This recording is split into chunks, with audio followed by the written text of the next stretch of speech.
Welcome to the latest episode of Five on the Floor on the Five Reasons Sports Network. Thanks for joining us on your favorite podcast app, on Apple Podcasts, on Android, Spotify, or the Five Reasons YouTube channel. Also, check out Off the Floor. That's our Discord server. Get off of Twitter during election season. Just talk Heat with us and other Heat fans. $2.99 per month. Link right here in the description. Also, check out Prize Picks. That's our fantasy partner. Use the code 5, F-I-V-E. You put down $5 to play. They'll give you 50 more to play with. That's a pretty good deal. PrizePicks.com. Legal in the state of Florida. Get in there before this weekend's NFL games and college games as well. And of course, the NBA is starting up again soon. NHL's already there. You can play all of it at prizepicks.com. Use the code 5 F-I-V-E. And now, today's episode. Down the Biscayne. Yikes. 5 on the floor, ride for my dogs. Where here's the thing, you can check the score. Hustle hard, couple scars, wearing bubble frogs. Just like Butler said, you in trouble, y'all. Kept the floor playing, got it all band. Y'all seen the block, stop with one hand. And Pat we trust, it's power, have the guts. We're here to bring the heat, y'all can hang it up. Welcome to Five on the Floor, a daily insider show on the Miami Heat and the NBA, featuring Ethan Skolnick, Greg Sylvander, and Alex Toledo, plus others from the Five Reasons Sports Network. All right, welcome back to Five on the Floor. Here's today's floor plan. I'm Ethan Skolnick. You can follow me at Ethan J. Skolnick and at Five Reasons Sports. I got Brady Hawk. You can follow him at Brady Hawk 305. You can also catch him on the latest Miami Mic'd Up pod with our friend Jeremy Taché, who actually is a Five Reasons Sports alum. We like to claim him. He's moved on to bigger and better things. Levitard taking all of my people.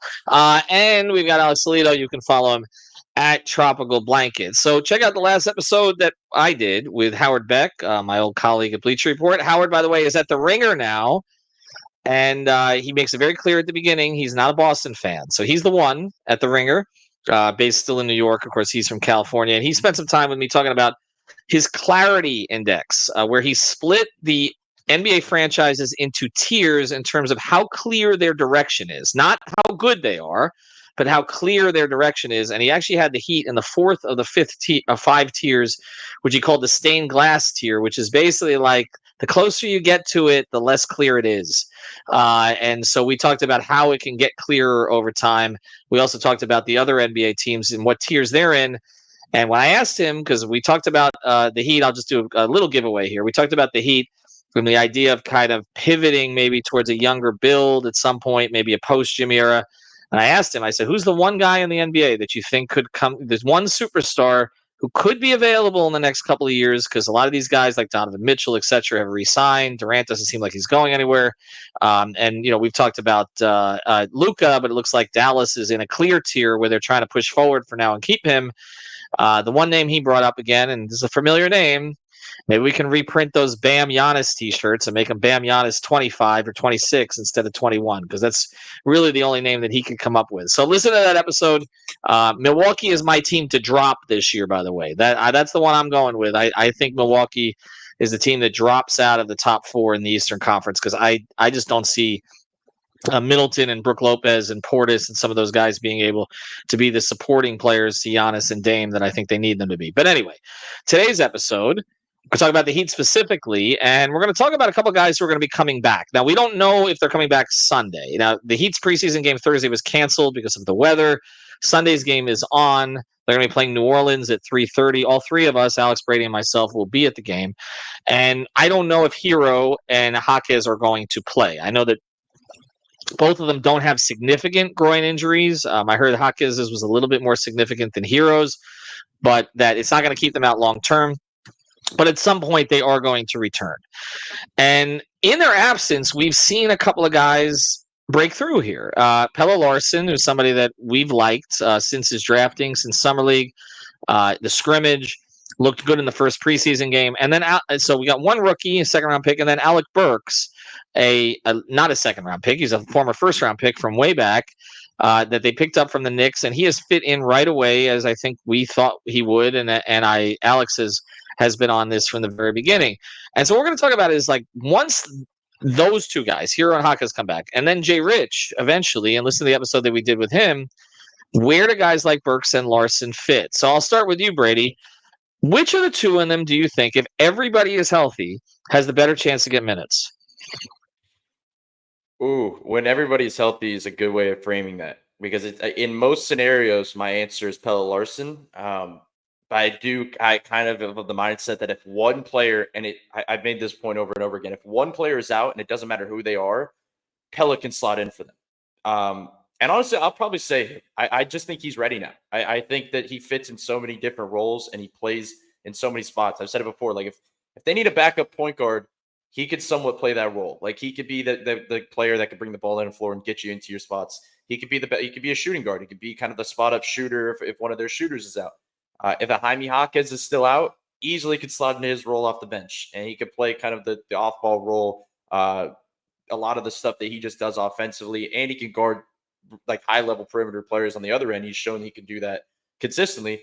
And I made the joke before, like, I don't even want to push it, but like, is it crazy to say he'll probably play some 4 for this team at certain points? Like he could slot in pretty much 1 through 4 down the line.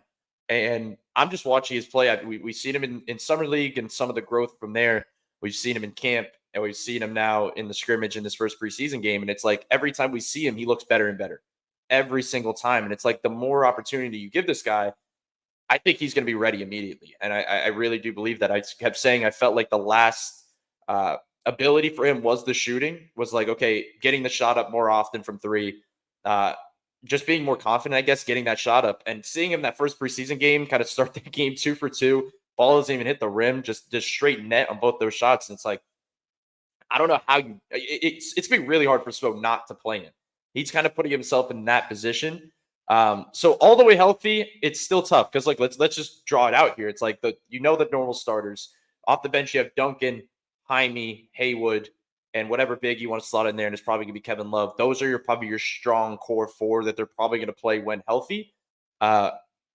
Do they play 10? I think is kind of going to be my main question for the season because it always feels like he goes to that 9-man rotation. I think they're in a position now, if they're trying to be healthier and put this over long term of a season, I think you kind of have to play 10 in today's NBA right now, and especially with the fact that they are deep and we're having this conversation. They have guys numbers 10 and 11 here that could battle it out for a rotation spot. So I'm a fan of them playing 10, and I think Pelle's kind of the easier guy to slot in just because he could play so many different roles. Alex, when this team is healthy, what do they need more of? Playmaking and cutting, or shooting? I'm gonna just say it, right. Tough question, but no. What I say is I think it's not that black and white because I think Pelle, what he offers you is a little bit of everything, as Brady was kind of talking about there, because he is strong as a cutter. He is pretty strong as a playmaker for like his position. But he's also, a good shooter. And like Brady said, like him being more willing, I think is already huge because that growth. You saw it as Summer League went on, and then he's kind of continuing from what we last saw from him here in early in the preseason and what we saw in the scrimmage. I think he's capable of doing that stuff. And honestly, you can make a case that, whenever they feel he's ready, like if they ever feel like he is at about the level of Alec Burks, right? I think you could make a case for him to be in the rotation because I think he's going to be a stronger defender. And I think Burks has actually like kind of surprised me there so far. Again, really early, not a real sample size yet, preseason and scrimmage, but like, getting a couple steals, he hasn't looked like a problem out there yet. That's not somebody that I was expecting to get strong defense from. And I feel like Pelle kind of like, you can project that from him. I don't know how soon, maybe it's a little bit naive to think that he can be a from the start, but he's shown nothing but positives so far. Like I think he has an NBA ready body, an NBA ready skill set that fits alongside what they have. So I think you can make the case for him. It's just Alec Burks has been doing this for so long, is already a high volume shooter. So he just feels like the guy that they go with to start. And then not only that, right? And as we're going to talk about in this pod, there's so many other factors in that kind of position group, right? Because even though Larsson could play all these different roles, you have these guys that haven't been playing right now that are kind of in that group with Jaime and Tyler, not to mention Josh Richardson, who's going to come back at some point and who Spo has trusted, in the recent past. So it's hard to project how it all plays out, but it feels like those are two guys that have kind of, made their way into the conversation, at least as far as like what they're doing with their rotation this early on.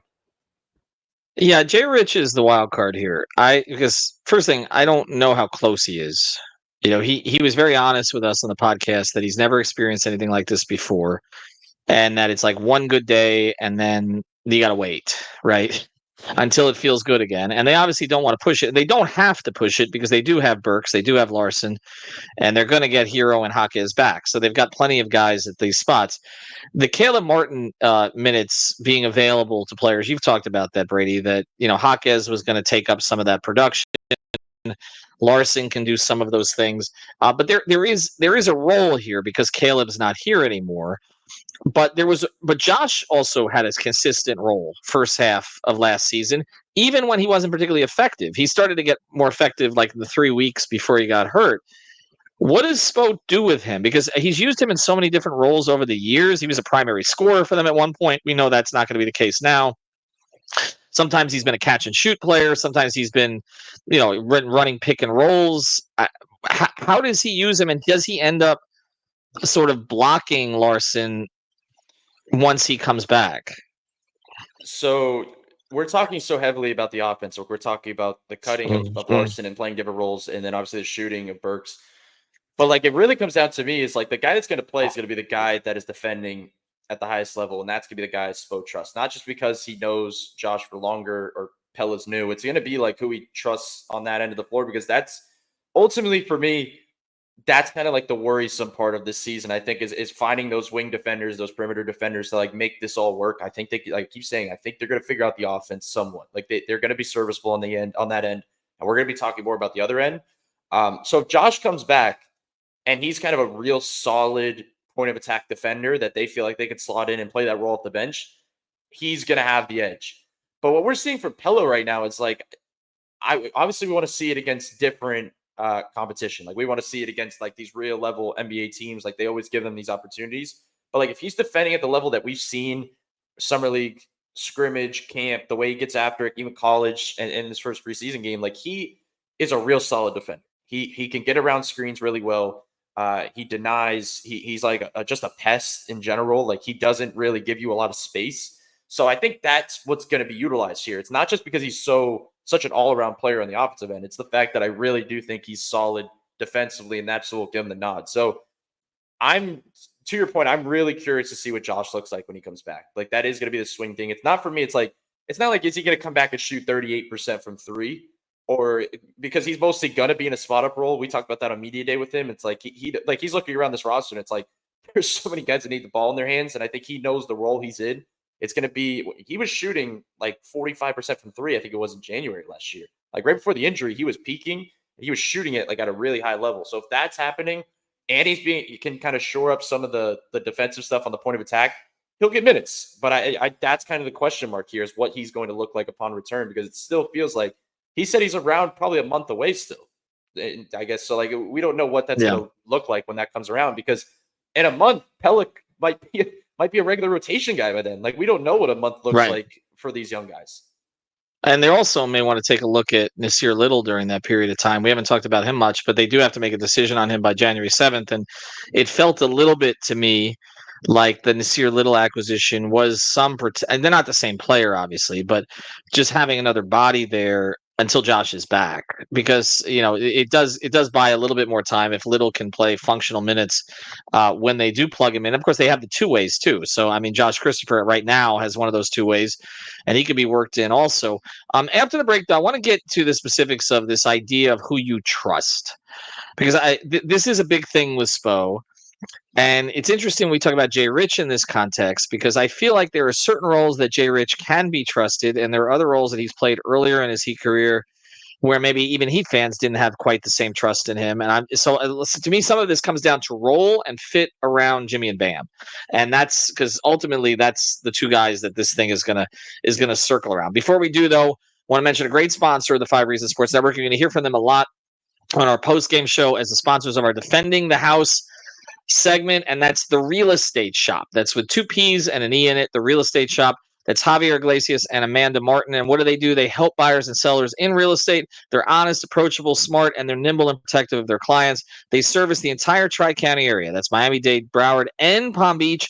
They've got a proven on-market strategy. The real estate shop sellers earn the most money in the shortest time frame because of Amanda and Javier's deep understanding of the local market. So they're dedicated to ensuring a smooth and enjoyable home buying and home selling journey. Reach out to them on Instagram. You can do that at the Fort Lauderdale Realtor. That's at the Fort Lauderdale Realtor. Or go to Real Estate Shopping, and that's 2 P's and an E, realestateshopfl.com, or give them a call at 954 268 9812. The Real Estate Shop is more than a real estate agency. It's a reliable neighbor committed to ensuring a smooth, enjoyable home buying journey for clients. All right, so let's get to this idea of trust. Because ultimately, when you're talking about role players, which is what all of these guys are at this stage, I mean, Larsson may become more than that down the road, but on this team at this time, that's what he would be. It is about accentuating or complementing your stars. Burks provides spacing. This is a team we've talked about that Bam and Jimmy, now all of a sudden Bam's a three-point shooter. Jimmy shot the three more often, but we know obviously that they're not Curry and Clay as your two best players, right? So you need shooting around them. Duncan seems to be healing from the back injury. He'll be available for this. Herro's talked about maybe playing a little bit more off the ball. Do they need another shooter in this group, Alex? Like, is Burks necessary for that with those two guys? I do think, like, yeah, the more shooting you have, the better. And again, like kind of what we've been talking about, I think as long as they're doing what they need to on the defensive end, not necessarily being, one of your elite defenders, although again, I think Larsson can eventually turn into one of their better defenders. And I'm saying that without having actually seen him in regular season yet. But I think Larsson is somebody who can really shoot the ball, but just doesn't have the resume that Alec Burks does as far as being a high volume shooter, at a pretty high rate and success level in the NBA, where like he's just been doing this for so long. So that's why I feel like he gets his head start specifically with Jay Rich out. But, Jay Rich is also somebody who has been a pretty decent shooter and who we know can step up the defense a little bit, even if it's not quite what you thought it would be, right? Because of his first stint here, he was amazing at it, right? He was a great defender the first time around, and I feel like last year he was a little bit more up and down. But those are solid NBA vets who don't have the same skill set, but you can rely on to do those things. I feel like Larsson is the guy who you eventually want to just take that over permanently, right? And like Spo said, he's going to have to earn it, whether talking about him or Ware or any of these other young guys. It seems like he's got a little bit of a head start already. I don't know if it's just because, it's just a coincidental thing since these specific guys in his position class are out. But it seems like he's got a little bit of a head start. Spo really seems to like him from what he said about him, calls him a plug and play guy. And like I said, I just think he fits really well. So like ideally you want him to take over and just make that last kind of spot in the rotation that last guard spot. I do think it's going to be Burks and then probably Jay Rich, and they're kind of switching up. I think Larsson though might get some playing time early on this season because of these injuries though, and I wouldn't be surprised if he did. But I think he can be the guy who kind of puts all these things together, these parts of the skill set. And yeah, I think it's a little bit hopeful, but I think he's shown off all these different aspects so far. Brady, what's your trust level with Jay Rich in various situations?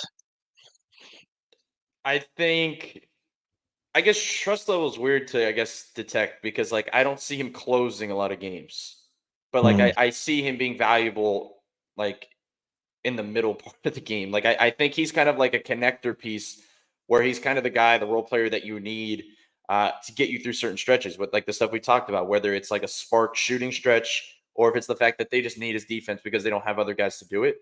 But that's why I kind of feel like it's crazy to say it, but like looking at Pelle, he's a rookie and maybe we're looking at like a small sample size here, but it's like, even with, let's compare Burks and Pelle. Burks to me feels like the guy that gets the more starts this season, and Pelle feels like the guy that gets the more closes. And it's crazy to me that we're talking about this second round rookie is going to close games, but I think there's scenarios here. And as much as we talk them being healthier, I don't think that's always going to be the case here. So when we're slotting guys in and there's a couple guys out, Pelle's going to be one of those type of role players down the line that's going to be in at the end of the game. Like he's the type of guy that's going to play the role, do the right things, get out the way for your main players to create. So I think if you're kind of talking about trust level, I think a lot of us think about closing games. That's like the ultimate trust you have with guys. And that's what we saw with Jaime last year was like they trusted because they closed games with them consistently. I think that's where they're going to be with Pelle pretty quickly. Like, I don't think this is going to be a long period of time, but I do think Burks is the kind of guy that, to your question before, fits the main players best. That's why he's slotting into Tyler Herro's role in this starting lineup as a spot starter right now. He's like, it's just so easy to put him into that role. Like it's because he's not going to go out of control. He's just going to play that simple role. And I think they wanted to simplify his role because we've seen, there was points with New York where he would just go all over the place and he'd be like a shot creator and dribble around, do all that stuff. And I think they're like, okay, you're a really good shooter. You're a good spot up shooter. We want you to just do that. Like we want you to just focus on that specifically. And the easiest way to do that is putting him in that spot starting role instead of placing him off the bench like that. So I think they trust Pelle a lot this season. And I didn't think I'd get here this quickly, but it feels like we are here. Well, it feels like they're putting Alec Burks in the James Jones role where, again, he plugs in as the shooter in the starting lineup, and then maybe you don't see him for 2 weeks. But it does feel like that to a certain degree. We'll close with this because interesting that you have Larsson as a possible closer. So we'll do this. Let's do this rapid fire here, okay? And I know injuries play into this. Does he close more games this? You said you think he closes more games than Jay Rich, right, Brady? Pelle, yes. Okay, which again is interesting because at one point Jay Rich was like their closing scorer. There was like a season there. They tried it anyway, and that's where I say the trust thing. It's like I trust Jay Rich to try to fit in and try to do the right things all the time. But then when they had him as a miscast number one, and there was some stepping on the baseline and some other things that Heat fans remember from then, then it does get into kind of a trust level question. But I don't think that there's a trust level as him trying to do the right things. Like he tries to do the right things. And I think last year, again, it was trying to find his role in a team where he had a bunch of mid-range shooters. Okay. Does Pelle close more games than Highsmith? We don't think so, right? No. Then Jaquez? No, right? No. He's going to close more than Ware, though, isn't he? Yeah. What about Nico? Nico's an interesting one. That's a good one. I actually do think Nico probably closes more games. Me too. Because if they're not, I mean, they're going extremely small, like every game. And I think there's certain matchups out there that they're forced into. Or they go Haywood. Right. But you're still small. Like True. I think that gets to a certain point here. It's like if you have so many shot creators now, it's like you can go a little. They're willing to go a little bit bigger, but they weren't able to do last season because they didn't have all their guys together. But I think Jovic's best chance to close more games is like being healthy, like the team being healthy. Yeah. Because when guys are out, that's where Pelle's opportunity comes into me. That's the difference maker. Yeah. Well, I think also with Jovic, if that starting group has a good run in like them during the game, then Spo will be more inclined to just put them back on the floor. If they can be okay defensively, oh man, they're gonna run with that lineup. They're going to take it and run. Because the other guys we're talking about, like Haywood and Pelle, who might come in for their defensive talent, like I don't think they want to have to go to that every time. Where it's like, okay, we have to throw in a defensive guy, even though I know Pelle is not just a defensive guy. Like he's going to be a two-way guy when he plays out here. But still, like I think they want to be able to trust that lineup. When you look at all the best teams in the league, like they have like 2 or 3 lineups, especially their starting lineup, that they can just trust and go to. Maybe the starting lineup is not the same as the closing lineup, but you got to figure out what those lineups are. You got to figure out what are your most trustworthy ones. And that's probably going to dictate the closers more than the individual players themselves. All right, I have the hardest one here before we finish. I want you guys to think about this because how much other guys play down the stretch will impact this. Who closes more games this year, Pelle Larsson or Duncan Robinson? Yeah, I was waiting for this one because with their guards healthy, I don't really see him closing a lot of games. But I don't either. And I think there is some scenarios here, like even if let's just say Tyler's out a game Is it 100% that Duncan slots into the closing lineup? I could see stuff with Jaquez at the 2. Like I could see scenarios where they do lean in that direction. So was their best fourth quarter shooter last year though. Yeah, just play him for most of the fourth quarter and then sub in for the end. But and he's also become a less handsy defender where you don't have to worry about him getting picked on for fouls at the end of games. It's interesting to me that like Duncan has become better at all the things that they need him to close, and yet I'm having trouble seeing a path to closing for him also because I do think they're going to force feed the Herro Rozier thing as long as they can, right? Then you can't put him out there. Just based off the fact that I don't trust full all the time health for these guys, I'll still lean Duncan over Pelle closing. I think I'll give him the nod, but I think it's an interesting question. It kind of shows where both of them are at. You know where it's going to come down is there's going to be an open look there for the end of a game. Then the ball's going to swing to Pelle, and people are going to say if Duncan was in the game there, that's where we're headed. But again, I don't know how you roll out Rozier, Herro, Duncan at the end of games. I don't, that's never happening. Right. So that does seem to limit Duncan's opportunities to close, I would think. Whereas I could see them putting Herro, Rozier, and Pelle out there, maybe with Jimmy and Bam in some situations. Here, can I ask you guys one last one here? Really quickly though, I just think like Duncan's gonna have a lot of like really hot games, and I think those are the type of games that you consider it for. You know what I mean? For sure. Right. I'll ask you guys one last one. Who closes more games, Jaime or Haywood? Jaime. That's first thought, but that's actually a tough one. That's a tough one. That's a tough one too. We should poll these. So what do we have? We have Larsson versus Robinson, Jaime versus Haywood, right? Herro versus Rozier, or is that going to be a flat tie? Yeah, I think that's a tie. Okay. I don't think it's going to be every game. I think there's going to be games that one of the two of them sits. I do. I mean, if one of them's has a crazy inefficient shooting night, I don't think it's crazy that they lean defense at the end of the game and one of them sits. But yeah. Anyway, interesting stuff to watch as we go forward. Check out the episode that I did with Howard. Again, all of our player episodes, they stay up there. We interviewed 13 different players. They're all up there on the feed. Subscribe to the YouTube channel. Subscribe to Off the Floor. We'll have full coverage on Sunday of the next preseason game. We'll see who plays with Herro and Jaquez back. And the Dolphins. Why am I saying that? The Dolphins are off this week. I'm sorry. I have Sundays in my head. Anyway, we'll talk to you soon.